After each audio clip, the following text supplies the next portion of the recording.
Yeah, thanks everybody. Hey, thanks Kevin, and really appreciate you hosting here. So glad that Jazz can be here with us, and let's get going. I just want to firstly, I acknowledge a challenge that parents often face, and that is that, not all of us had a great school experience. Let's be honest, right? And some of us kind of maybe dread the idea of even going back to the building for parent teacher conferences and that kind of thing.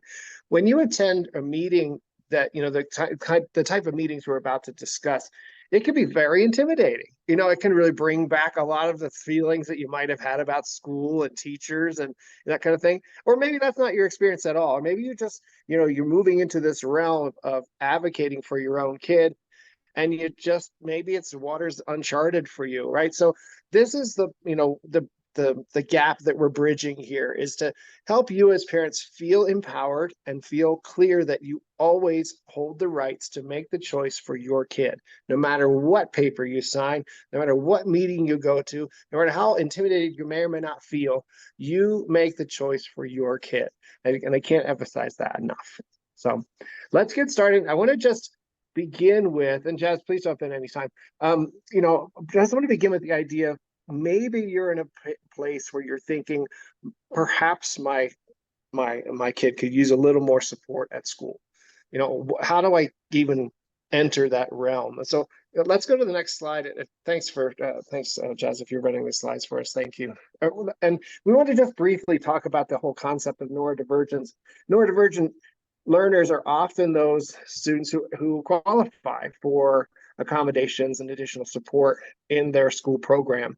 And so we would just give you a brief look at that. I'm going to be honest with you, completely honest with you. I didn't fully understand what neurodivergent meant until fairly recently. I used to always think it had to do with autism or ASD sort of conditions, but it really sort of covers a whole realm of nonlinear learners, and the whole realm of ADHD, dyslexia, anxiety, mental health concerns, anything, to some degree that might contribute to not getting, everything that you would hope to get in the classroom. Jazz, do you have any other further comments on the concept of neurodivergence? Yeah, sure. Hi, everyone. Neurodivergence versus neurotypical. You'll hear these spoken in the educational realm, maybe from your teacher or your doctor. It's just representative of how, like, the uniqueness of your young person. It's a combination sometimes of focus challenge, learning challenge, perhaps a mental health challenge. It's where the brain's working differently. It does not mean that there's something wrong, right? It just means that the brain is working differently, and there's supports in place to essentially help your young learner, your young person, to have a level playing field and to really show their strengths. And that's what we're going to talk about today. Super. Let's switch to the next slide, please. Thank you. Let's talk a little bit about IEPs and 504s. And these are the most common ways that students access accommodations in the classroom. We'll talk very specifically about what accommodations are, but just to be clear, without official accommodations, teachers are not required to provide extra time on tests, or provide extra time to turn things in, or be thoughtful around where the students is placed inside the classroom, what their seating assignment might be. There are a variety of accommodations that are fairly common for those students who qualify for IEPs and 504s. And we'll touch upon them, and then we'll get real specific about it in a little bit later.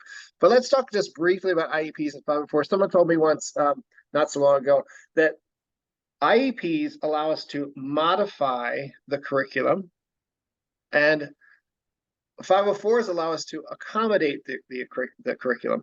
So if a student has an IEP, they can both have accommodations and modifications. But simply because you have an IEP doesn't mean that your curriculum's been modified. You can be under the realm of an IEP and receive accommodations that are appropriate for you. Now, for those of you who just want some, want this in the simplest terms, most students who have an IEP have access to a resource room, an ASC, an academic support class, and they generally have a case manager who manages their IEP documentation, their goal progress, and they're responsible. Those case managers are responsible for tracking progress and make sure that those goals are being attained. The 504 plan is more of an account. By the way, both these documents are legally binding. We're going to talk about the difference between legal binding and not. But the 504 plan might provide accommodations that that wouldn't be quite, maybe not as robust as an IEP. And yet you might see the same, you might see similar accommodations. A person with an IEP might get extra time on the SAT. A person with a 504 may also get extra time on the SAT, right? And they might be sitting in the same class on the day that the SAT is administered. And they wouldn't know that about each other necessarily. Okay, so I hope that that's kind of like a good starting point, just to give you an idea of what the difference is. IEPs are much more restrictive. So when I was in school, we were taught all about how to create a least restrictive environment for our students. IEPs are more restrictive in the sense that I just described. One of the electives that a student might be assigned would be to attend their ASC class. So they might take one elective where most of their peers are taking two.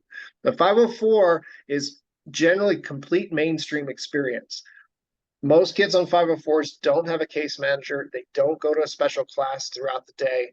They simply have accommodations which require a certain amount of self-advocacy and sometimes some support in that area. Anything you feel like I'm not including in that part of the conversation, Jazz? No, I mean, the difference is, I think you're really speaking to, sometimes as parents, we might hear from our young person, well, so-and-so has a 504, or so-and-so gets extra time. They're bringing you their experience of their peers, or they themselves, you might already have one of these in place and they want nothing to do with it. Right. Yep. Or they think they shouldn't have an IEP anymore. They should switch to a 504, right? Because that's just what they might be hearing from their peers, or maybe even a teacher. So it's good to know the difference. And, we have ways that we work with parents to help you support that conversation and discussion. And we may get to that today as well. Let's just touch on the stigma maybe that might be attached to these situations. So IEP, as I said before, is a bit more restrictive. It's a little more difficult to be covert about the fact that you're attending an ASC class each day. Most kids with 504s, nobody knows, right? The counselor knows, the teachers know, parents know, right? But no one really knows that a student has a 504. So there's something a little less stigmatic about it. And let me just give you some rough estimates. At an average school, you're going to have somewhere between 5 and 15% of the population with an IEP. The 504, on the other hand, could be anywhere between 40 and 70% of any given population at a school. Now, as you can imagine, some schools are better equipped to provide these kinds of services. So that's why you might find yourself at like a charter program, for example, specializes in dyslexia, for example, right? And so many of those students might have a 504. So what you want to know as a parent is, if your child is on an IEP or a 504, what sort of impact is that going to have on their social status, or how that might impact their own self-identity as a student. We want to weigh in all of those factors in regard to whether or not these kind of accommodations are appropriate. Let's move to the next slide. Super. So we're going to talk a little bit about learning differences, and this is like sort of the gateway. And this, I'm glad Jazz is here to talk about this too. So because as parents, we start to notice things about our kids, where you might get some teacher comments that might spark something for you, like, I wonder if there's something more going on here, or maybe there's something the school can adjust that can get my kid back on track, maybe earning the grades that they used to earn. Or maybe I know my kid's pretty bright, but they just can't seem to shine within their coursework, So we're looking for telltale signs, and of course they're going to be different in various developmental areas. Now, Jazz and I serve kids from elementary in elementary all the way through college. So, the symptoms are going to look differently, but you're really looking for stressors, really, in a big way. Sometimes there's a manifestation, physical symptoms. I don't want to go to school today. My stomach hurts, right? Just unexplainable headaches, stomach aches, those kinds of things, right? Need for reteaching. Like you're finding yourself working with your young person and you're like, wow, I am teaching the lesson today for homework. Like that's what I'm doing. I'm teaching this lesson. And obviously, as I mentioned before, teacher observations are a good indicator that perhaps something else can be done. And that's the thing to realize is that we're all wanting the same thing, right? Jazz and I both work with families who, they realized their student could use some help, but they didn't want anyone to know about it. Right? And so there are ways, of course, to address that, and certain families have certain reasons for that. And so we're here to support students to be successful, even if their challenges are not identified. Mm. And it does look different. The symptoms do look differently developmentally as well, and you might look for patterns. That headache that shows up on Thursdays, right? Or frustrations, meltdowns, looks different to a fifth grader than it does to a ninth or 10th grader. Where do the frustrations continue to show? And it could be in the relationship, with a teacher or a subject. And that's where the assessments can pinpoint. There might be just a struggle with processing, a particular subject, and now you're leaning more towards, a learning challenge versus an overall frustration, with the learning process, which might be showing up more as, a focus challenge, something like that. So looking for patterns in relationship to particular subjects or time of day, teacher, that kind of thing. Teacher conferences are a great time to inquire. However, longer, office hours might be better for you as parents. Great question to ask your child's teacher is, how would you describe Jimmy in class? Right. You'll get some really good insight there, but by getting some information from the teacher in that regard. Just keep it open-ended like that and see what. And another question that you can ask your child, your young person, is if your teacher was here right now, how would they describe you in class? Yeah. It does take a little bit of self-reflection, but most young people can, once they get past that's a weird question, they get it. They're like, oh yeah, what we hear is a variety of things, but mostly just they'll say the word distracted, or they'll say helpful, or they'll describe how they think the teacher sees them. And that's eye-opening as well. Using words like phrases like "tell me more" or "describe that for me," or "how is that showing up," or "does that happen the same every week or in that same class," or do you experience this at karate as well as in math class, right? So you could start to discern and differentiate. Great open-ended questions, and then also specifically trying to understand your young person's experience. Thanks, Jazz. And I'm also thinking about how most of us at this point, we're really comfortable with the expressions ADD, dyslexia, anxiety, or just stress, right? But one, I think, area that some of you parents could really relate to is what we refer to as slow processing. Now, you might not associate your young person as dealing with a processing speed challenge, but if you're finding yourself night after night dragging through the homework and it's taking way longer than it really should, and what does that mean? Well, if you're in middle school, 45 minutes of homework is great, right? If you're in high school, 2 hours max, maybe more. If you're an AP student, right? Maybe more. I don't want to sell it short, but like I'm saying, if you're sitting down with your child and it's just taking forever to get through that math worksheet, consider maybe they're not focus challenged, maybe they're not dyslexic, maybe it's a processing speed thing, and that's something we can look into and identify. And accommodations are certainly available to kids like this. Yeah.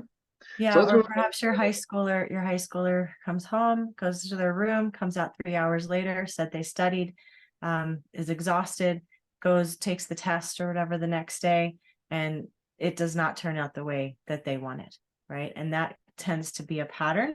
That's some things to take a look at, as parents who are observing, right?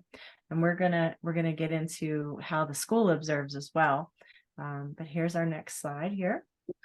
So who am I going to talk with if I'm thinking about this, right? Let's say the teacher has not said a word to you. It's just something you suspect, right? Talk to your doctor. Like start there. Most of, if you're lucky enough to have health insurance and benefits, that sort of thing, that's the place you're going to start anyway. Your GP will likely refer you then on to someone else, and eventually there may be an evaluation that might be suggested. I'm not saying that'll happen every time, but your GP would be your first place to go, and have a conversation with them, probably set up an appointment. That's how most insurance carriers work. You have to have one appointment with the GP, and then they offer a referral to a specialist. That's a great place to start. But what if let's go to the next slide. What if you are thinking, or getting some indication from the school, right? Talk to the counselor. Go directly to the school counselor. If your school doesn't have a counselor, then it's going to be probably the VP. If it's a really small school, a charter program, you're going to go to the vice principal, likely an administrator, that sort of thing. And if you're, I think that's all. I want to be really clear, right? That's the best place to start. You don't necessarily track down the special ed teacher and say, "Hey, can I get some support here?" So start with the counselor, and they will get the process started for you. Let's move to the next slide. Okay, I want to talk a little about MTSS. Now, I have a little bit of a cynical streak around this, but I understand why it's in place. The MTSS is something that, like, you might talk to the counselor and they say, okay, we're going to set up a meeting, and you're walking in the meeting and you're like, Mike said, I'm going to get a 504 or an IEP. So I walk in there, I'm going to get me one of those plans, right? Well, you may be faced with a response like, we're going to start with the MTSS. So I'm not going to read this to you, but you get an idea. The multi-tiered support system is what that stands for. And most states at this point have implemented this program. And essentially what it does is this: it activates the teachers to say, hey, we think this child may be eligible for some form of accommodations through maybe an IEP, maybe a 504, but wait a second, what if we could just slightly adjust what we do each day, inform the teachers, get them on board with what Jimmy needs? Maybe we don't need to go so far as a formal documentation and this formal process, right? And that's great. Look, if it works, then it's great. The problem with that is that if you guys live in San Diego and you have an MTSS and it's working, and you move to Chicago, you're starting from scratch. Nobody will honor, or transfer necessarily. They're not obligated in any way to transfer those accommodations to this new location where you might live. Now, a 504 and IEP, that's different. You can carry that across state lines. And in fact, it's really important to know that IEPs and 504s are effective in most colleges these days, right? So, and I think we talk more about that in just a minute. So MTSS is something that you may encounter, and it's like a period of time that most schools will engage you in regard to just finding out what's going to work best for your student. I'll also say this is that sometimes, and very often, the MTSS process can take an entire semester, which can be somewhat frustrating if you're pretty sure that your kid really just needs some specific accommodations. So it can become a bit of a waiting game, but there are ways around it. So I'm going to talk with you about that a little bit. Let's go to the next slide. Okay, so let's talk a little about an IEP. Now, what goes into an IEP? We've got them listed here, and we'll just talk about them quickly. So the idea is, if you walk into a meeting, and I always say this, but as a parent and as an advocate, I probably at least once a week, I support parents in this setting. So I go to these meetings with them, or I attend virtually. But the first thing we're going to do is we're going to listen to administration and hear from the teachers what they're observing in class. So a lot of listening in the beginning, right? So take in the information. most times for an IEP, you will be sent a draft prior to the meeting, and that's something that if it's not familiar to you, it's really helpful to review that with someone like me. Like, so we can go over the draft that's been sent, make sure you're in agreement with it to some degree, right? And if you're not, then we want to prepare for for our counter in regard to that kind of thing. But most of these settings are really amicable. I just want to sort of bring the stress level down. You're not going into battle or anything. For the most part, like I always say, we all want the same thing, So we're going to take a look at goals. We're going to look at the progress toward those goals, presuming maybe an IEP has already been in place each year. We'll come back, review those goals, make sure that there's been progress in that direction. We're gonna cover what services are being provided, right? Because I always say, and you probably would agree, what's the point of identifying a kid if they're not getting the support that they need, right? So now we've called you a name, but we're not doing anything about it. That's where the special ed and related services are really important. And those services could be everything from, as I said before, it could be a self-contained classroom. It could be a special ed teacher who is present in a math or a science or a language arts class, so maybe co-teaching with the main teacher. It could be social work, speech therapy, right? There's a variety of services that might be available through that experience. Okay. Statement of individualized accommodations, and that's the whole idea here, is that we're individualizing. Oh, by the way, IEP stands for Individualized Educational Plan, in case you were wondering. So the word individualized is the leading word in that. So you can count on that, right? And you can drive with that. What is it that my kid needs? And we just put this idea into your head. And maybe this is good parenting anyway, right? Think about, what does your kid need, even if money and time are no issue, right? Money, time, staffing, like what would be the perfect scenario for your kid? And then we work together as a team to get as close as we possibly can with the resources that are available at your school. All right. The dates are important, right? Projected date for the beginning of services and modifications, frequency, location, duration. So you're actually going to see a number of minutes on an IEP. It'll say the number of minutes your student is served. And you want to look closely at that. Once the number of minutes gets to a certain level, the student is either mainstreamed or not mainstreamed, right? So some kids with IEP might stay in a self-contained classroom for much of the day, maybe attend a few electives. Other kids with IEP, as I described earlier, go mostly to all 5 or 6 regular classes, and then for one period of the day, they report to the ASC classroom with their special ed teacher. Okay, let's keep moving. Okay, timelines. Yeah, who the stakeholders? So who's there? And I think this was a really great question. Kevin posed this one, right? And I think it's important for you to know this. Now, there was a time that by law, for example, a school administrator had to be present. And I think that's still true. But as you can imagine, in smaller schools or even larger schools, it can be difficult to get everybody in the same room at the same time. So you may even have like a pop-in. Like you might get the meeting might start, and then the VP might come in for a little while. The radio goes off and off they go, right? Were they present? Yeah, they were present. And they probably signed off on the paper.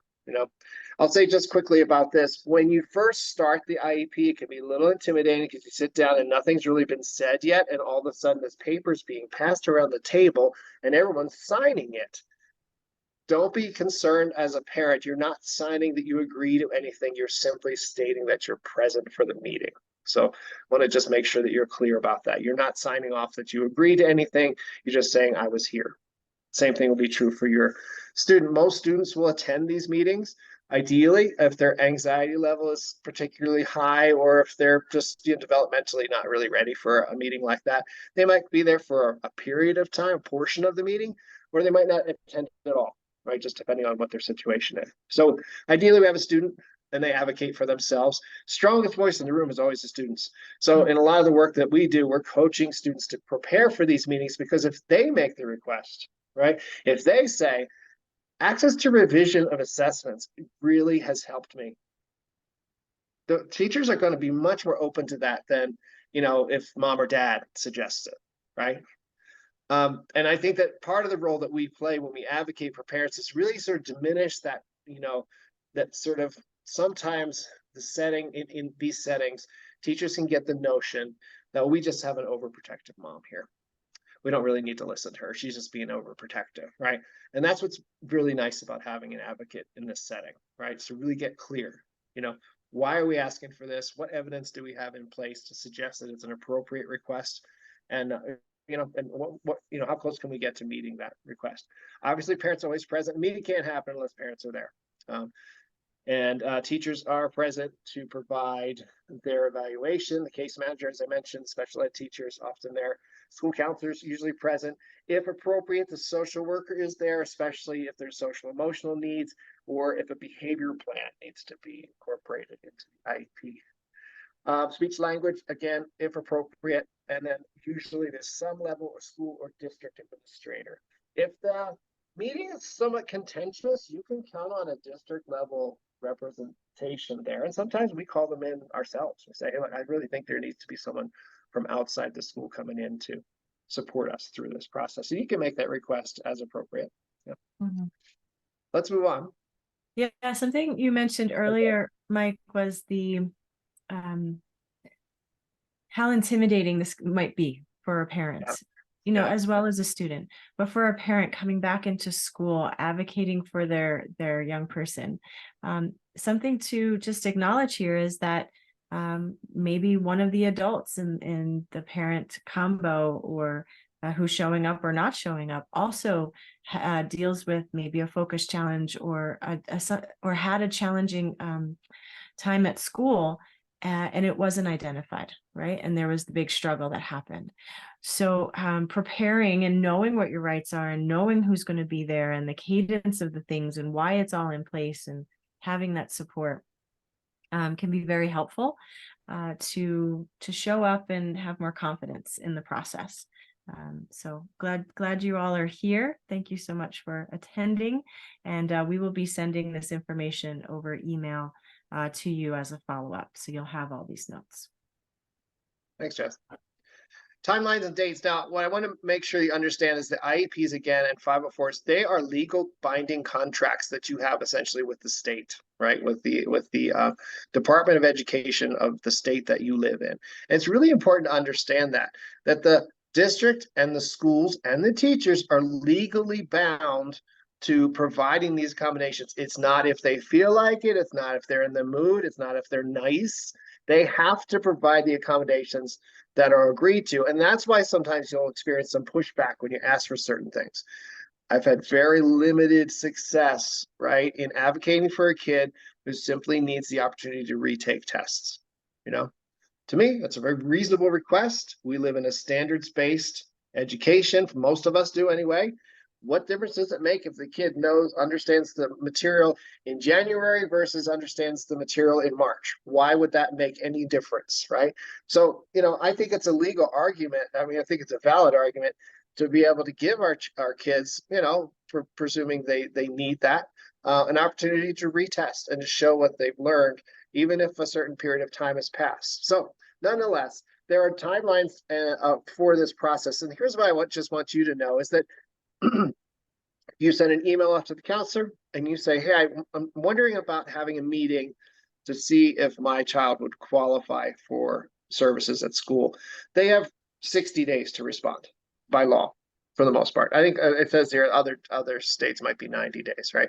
So you want to hold them to that. And like Jazz always says, you can't just send out an email, not follow up. So what you want to do is you put it on your calendar for 60 days or 45 days from the time you sent the message. And don't be shy. If you don't hear back 48 hours later, hey, I just checking in to make sure you saw my message. If that's not working, walk into the counseling office, show yourself, walk in and say, hey, I'm not sure if you're getting my messages, that kind of thing.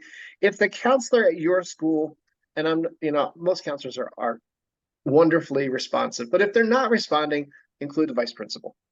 Vice principal will help to activate things. Vice principal is the big boss at the school. Counselor, they don't really have a lot of leverage. They can't tell teachers what to do or anything like that. So always consider, if you're not getting what you want, if your kid is emailing into teacher and they're not getting a response from the teacher, include the counselor. And if that's not working, get the VP involved, right? So just know that there's a legal timeline in place, and they are required by law to respond to you. It's not if they feel like it or if they're being nice, they have to respond. All right. Accommodations are available if student qualifies for services at school. Now, we talked about a little bit about this. I'm not sure if, did this slide come up kind of short? Yeah, it looks like it did. All Okay, right, let's go ahead and go here. Yep. thank you. All right. How to qualify for services. Now, there's a couple ways that this can happen for you, okay, or for a student, right? They could be referred for evaluation by teachers, and that's generally what happens. Is it's a referral.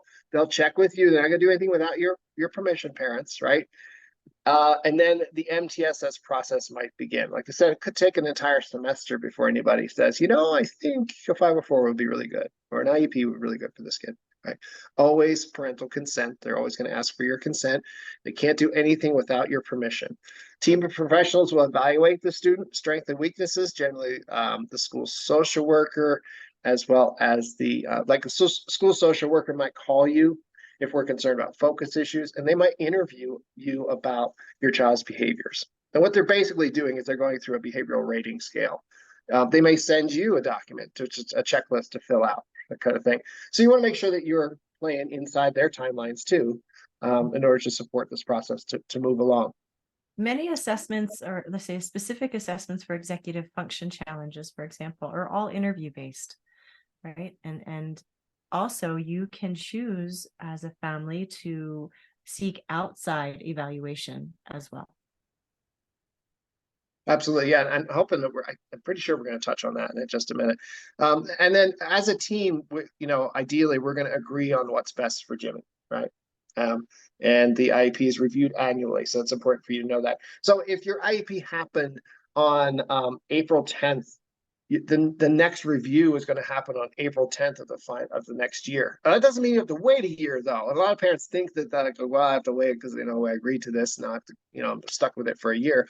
No, I mean, a couple days later, a couple hours later, a couple of weeks later, you can always call the team back together. Now, of course, we all are, aware of the fact that teachers, they've got a lot going on. They're busy. They're probably overworked. They probably have a large caseload.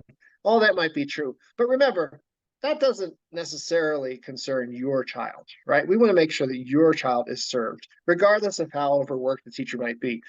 All that being said, it's just important for you to recall, keep in mind, you have the right to call a staffing, and that's what they call these meetings, by the way, a staffing at any time. Anytime you have a concern, a question, if you are thinking, I think we can adjust these accommodations in some way, add to them, then you would request a review staffing, it's called. All right. So this is a process by which kids might qualify, right, for an evaluation through the school program. Now, as I said before, the MTSS program can take quite a while to get through. And some of our families are resourced enough that they can go to outside agencies or clinicians and have a private evaluation completed. And these are called neuropsychs. Sometimes they're known as psychoeducational evaluations. These are very lengthy reports, can cost thousands of dollars in some cases, but sometimes local universities can give you access to the same level of evaluation for hundreds of dollars. However, the waiting list might be an issue, right? So you might wait a little while to get access to that evaluation. These evaluations are priceless, really. If you're wondering about your kid's potential, this is a great way to figure that out. If you're wondering, should my kid, enroll in like 5 or 50 SAT practice, sessions, having an idea what their abilities is really, it can help clue you into the level of support that your young person might require. And I just want to, say that much of the work that as parents, as teachers, as clinicians, much of what we're trying to do is make sure that the expectations we have for our kids are realistic. An evaluation like this can really help with that. Because you're not going to just Yep. Sorry, Mike. A question came in about, will the school take that long? You know how it said like the 60, the 90 days or whatever. And they would want to. It seems like they would want to help the kid quickly. Any You would thoughts think on so. Yeah, in most cases they will. In most cases, you'll get a response more quickly than that. I'm just trying to illustrate the fact that you have rights as a parent, and if legitimately, again, schools and teachers will tell you, we've got a lot going on. We're swamped. We've got to pile of staffings that have already been requested. They just need to respond within that period of time. Then they likely will get back to you sooner, right? Yeah, And be a squeaky wheel. That's what's exactly. gonna that's what's gonna Yes.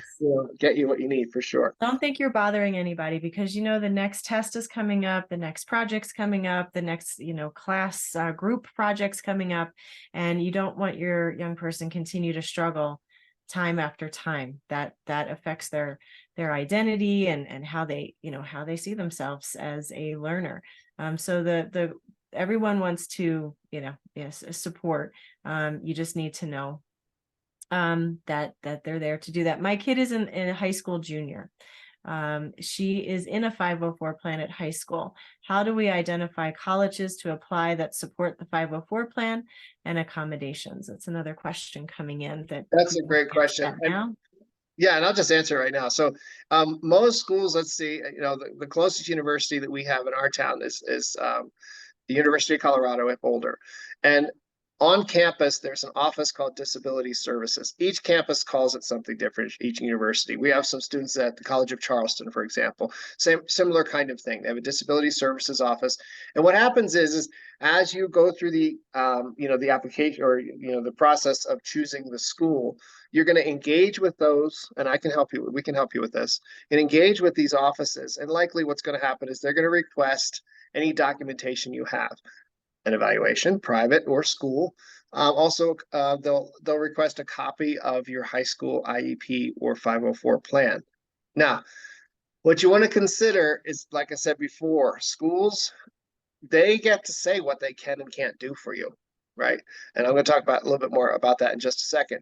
So essentially, you're not even in a negotiation process with colleges. They'll tell you what they're able to do or not do in regard to those accommodations. So if it's extra time on tests or a quiet space for assessments, generally speaking, they're going to provide those. However, they're going to expect your young person to request these accommodations in a timely manner. And in some campuses, they want 2 weeks notice. So that requires some support oftentimes. And that's why we have coaches in place that help kids stay on track and manage their self-advocacy behaviors and activities to make sure that those accommodations are in place. So yeah, it's really speaking to those areas like disability services or academic support. So when you're looking at colleges, hone in on that, ask the admissions counselor who's in place for that, and send them an email, right? And ask, how do you support unique learners, neurodivergent learners with a 504 plan? We know of a college student here at the University of Colorado who had a accommodation under 504 for note taking, that someone in the class could take notes for her, right? However, that needed to be requested, and then they needed to actually hook up, and there was actually a payment that needed to happen for it was a stipend that was given through the disability services. So there are steps that need to be taken for certain accommodations, and accountability to self-advocacy is one of the supports that we give. But definitely start to discern and talk to the disability services at the colleges you're interested in. Does mention that sometimes it can take a little while to get things in place. We've seen more often than not students who really need accommodations make that transition from their senior year in high school to college and say things like, I'm just going to see how it goes. I'm not gonna build a relationship with disability services because I think I could probably do without my accommodations. That is a sure sign for disaster. And the last thing any of us want for our college students is to send them off to school for their first semester and they turn around and come back in a few weeks and just feel completely defeated. Do everything we can to build the nest for them, support them in getting their services put into place. Like I always say, it's like, you don't turn the job down before you apply for it. Get in there and make sure that those systems are in place, and then decide on a case by case, situation by situation basis whether I'm going to use these accommodations. Let's move on because I think there's a few more. Sure, absolutely. And, through the pandemic, there are more robust supports in place at the university level. There's something called student services, and they'll have different people that you can connect with, and that they can essentially help you connect with the right people to get your answers to your questions.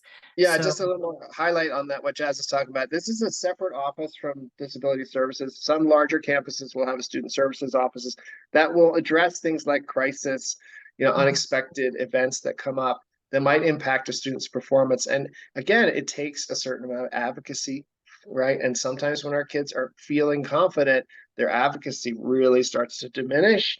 And it's just, as you can see, it just cycles. And it really can make them feel like they don't belong in college. And that's so not fair. So not yeah, fair and to they're assigned similar to advisors, in terms of last name by alphabet or whatever. And your advisor could let you know who your student service person is. Great. So we're going to continue on. So some of these slides, Mike, are repetitive. So you've talked about that. I'm wondering if we can go here. Yeah, so menu of accommodations. Is that hyperlink, Jess? It is. Okay, so this is a document that I make, because here's the thing. Sometimes I go in these meetings and parents are, like I said, they've never done this before.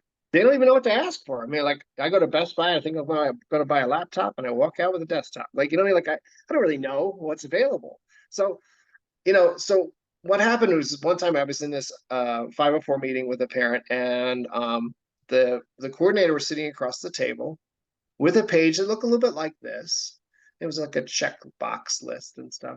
And we were discussing what accommodations might be available to the student. And the mom said to the 504 coordinator, "Could I just take a look at the, at the list?" And the response was, "Oh, no, I'm not allowed to do that." Right. And I can understand the district wants to protect themselves from someone who's just like, "Oh, yeah, I'll take that, I'll take that." Right. So I thought to myself, I'm just gonna make my own. So we've developed our own menu of accommodations, and it's always growing, right? Because there's always new manifestations of accommodations. But these are your most common ones, and we wanted to make this available to you. If you're thinking to yourself, well, what kind of things can schools do? What sort of things have happened for schools? And some of these things, I want to just say this straight out. As I said before, some of these accommodations you might never get at your school, right? The rigor is just too high, right? Or that kind of thing. And I think that's the other thing you want to caution yourself about, is that even in these meetings with very qualified people who understand learning challenges, that kind of thing, even those same people sometimes will say to a parent, "Well, I'm sorry, I don't think we can do that, because I don't think that would be fair to the other kids." That is the most BS response that a school official or a staff person can give to a parent. Do not accept those kinds of responses. Or, "Do you know how busy we are?" That's not appropriate. Acknowledge what's been said and move it. Like, keep pushing, right? You need to get what you need for your kid. We're not interested in the challenges that teachers face. We're trying to relate to the experience that our kid has, perhaps as a dyslexic learner who comes home every day exhausted, right?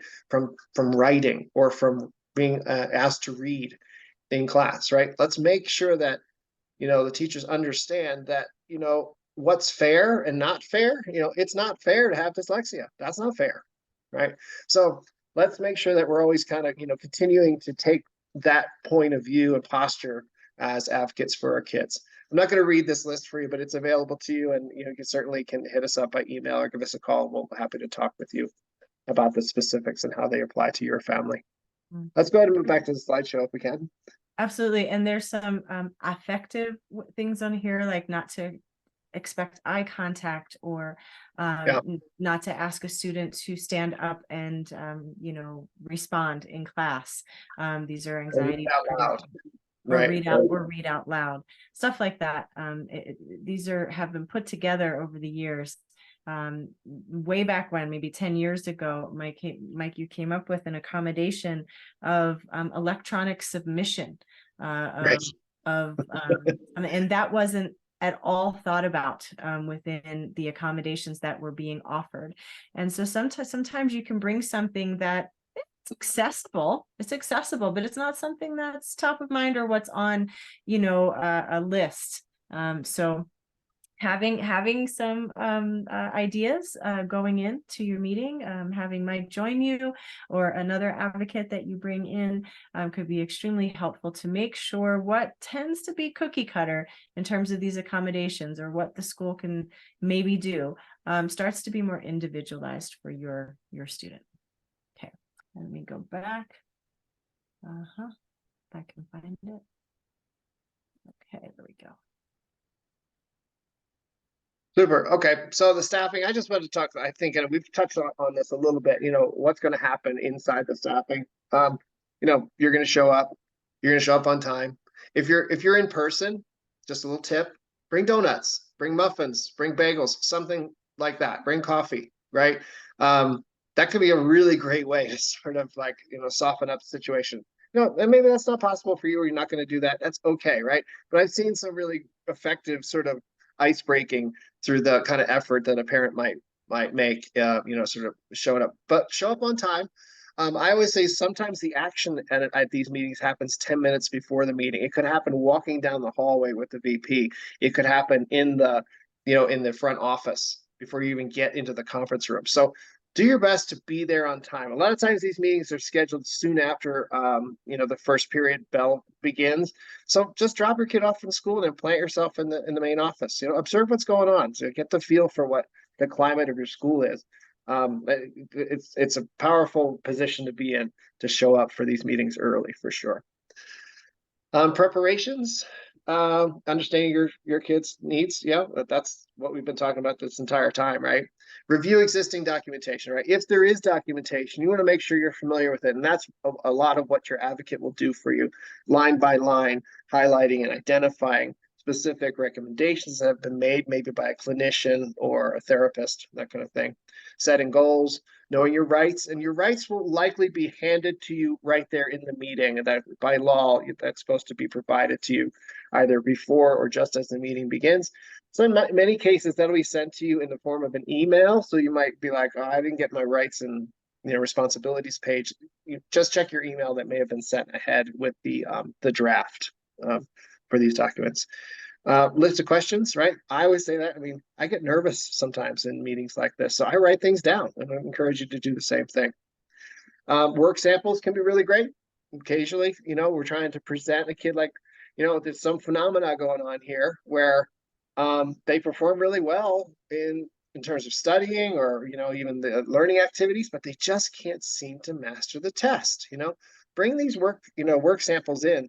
A writing sample, for example, maybe there's some tension between your child and their LA teacher and they just refusing to write. Well, bring a sample and bring a writing sample. This is how they wrote in the past, to bring more context to your child's situation.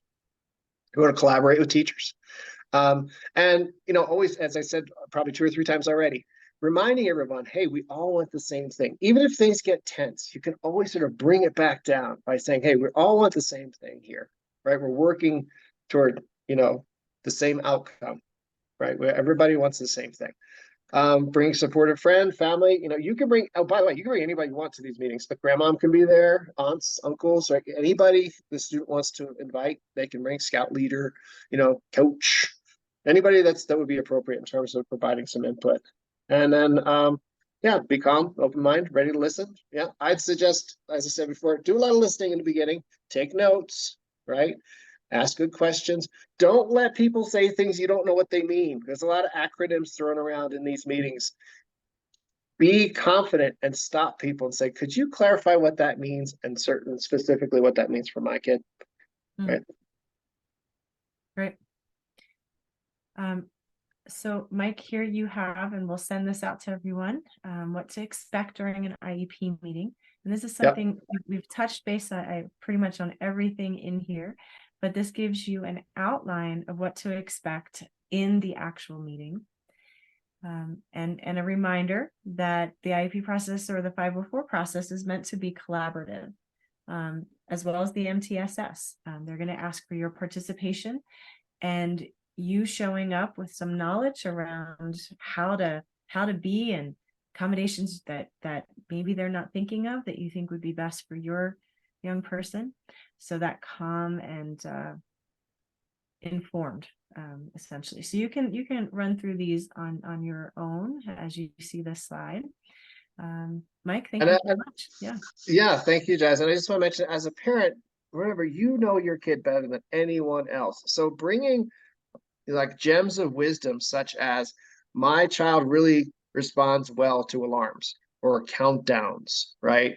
Or maybe there's something or a checklist, right? Or if there's something that's successful at home, bringing that to the table to school can sometimes really be helpful.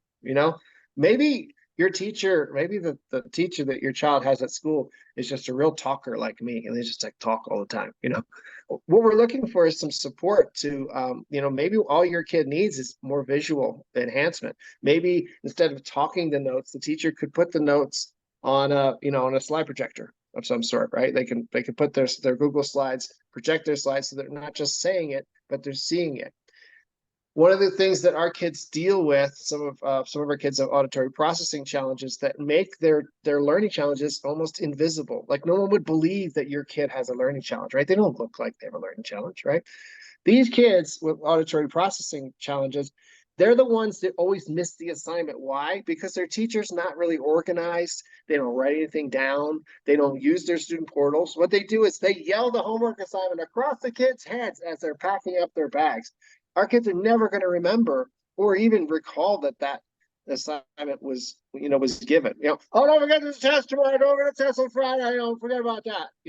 That's not helpful for our kids. No. They need concrete expectations that are published and made clear. And that's a legitimate request to make in these meetings, right? Mhm. And you might be pressing some teachers' buttons who just like, I just don't do that. I don't do technology. I don't do email. Well, they need to. They need to come around and use the tools that the taxpayers are paying for. And Mm. it's okay to make those requests.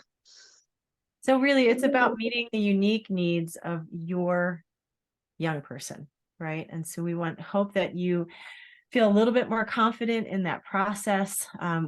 We're here at Just Two Tutoring to support not only your student, your young person, but also you. You can connect with us at connect@justtwotutoring.com.